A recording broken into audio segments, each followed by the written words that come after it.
शाह जिंदा में शानी जहरा उठे कैसे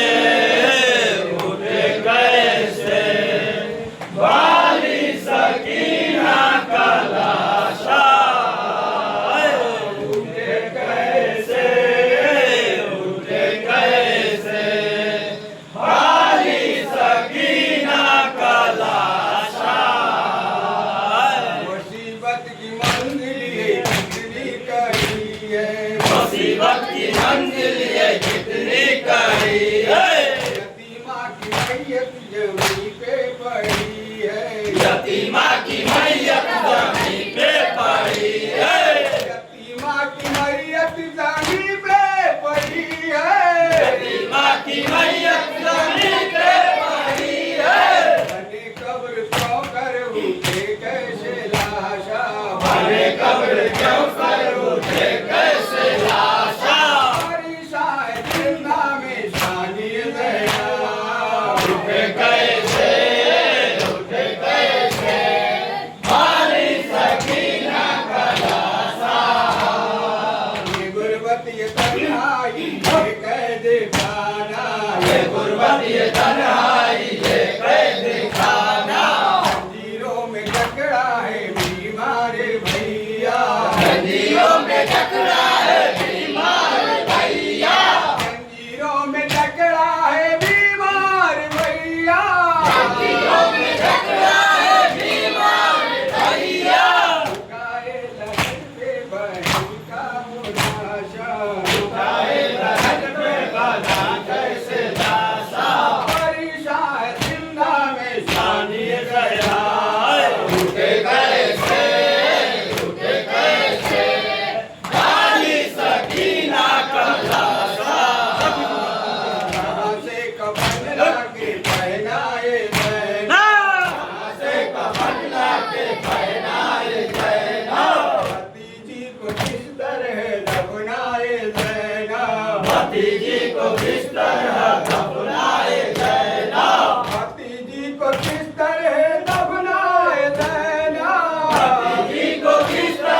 तक मेरी गोद में सो रही थी, अभी तक मेरी गोद में सो रही थी, अभी तक मेरी